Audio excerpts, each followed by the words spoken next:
When the Prime Minister spent $6,000 for one hotel room per night in London, and then spent that evening singing up a storm and partying in that fancy hotel lobby, it was really an analogy for his whole government.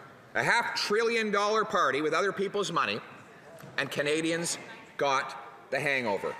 1.5 million visits in 1 month to the food bank. The fastest rising interest rates in 30 years. Fastest inflation in 4 decades. When will the government realize that Canadians are out of money and the party's over? Here. The Honourable Minister for Families.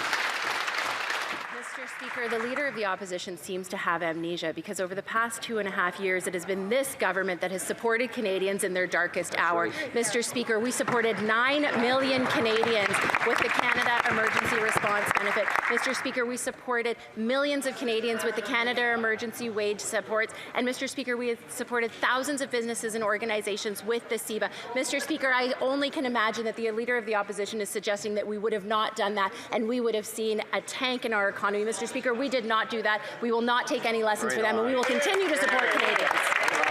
The Honourable Leader of the Opposition. No, they had a big party with other people's money. The only problem is most people weren't invited to the party. The We Charity was invited. They got $500 million. The Arrive scam contractors were invited. They got millions of dollars of contracts, in many cases to do no work, and many of the dollars are still unaccounted for. Of course, other Liberal insiders got the money. Of course, even prisoners got CERB checks. That's how they racked up $500 billion in inflationary deficits that have bid up the cost of the goods we buy and the interest we pay. Again, will they realize that the money's out and the party's over? Part of their money printing scheme, this government flooded the financial and mortgage markets with $400 billion of cash that bid up house prices faster than at any time in history. Home prices doubled under this Prime Minister, creating the second biggest housing bubble on planet Earth. The government said rates would never rise, and families believed them, but quoting City News, now that they have risen, Rob and his wife have an adjustable rate mortgage and say their payments have gone up $2,000 a month. Wow. They have 3 kids. They can't pay it. What the hell do they do now?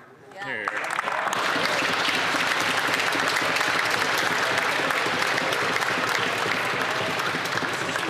I just want to remind the honourable members that parliamentary language, I mean, that's kind of pushing it. Just remember, the Honourable Minister for Housing. Speaker, we on this side of the House understand the importance of keeping access to the Canadian dream of home ownership alive.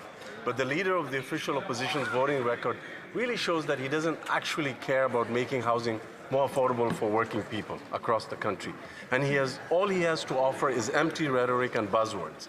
Now he wants to gatekeep rent supports for people who need it the most. He wants to gatekeep dental supports for kids. This is not a plan, and Canadians expect better.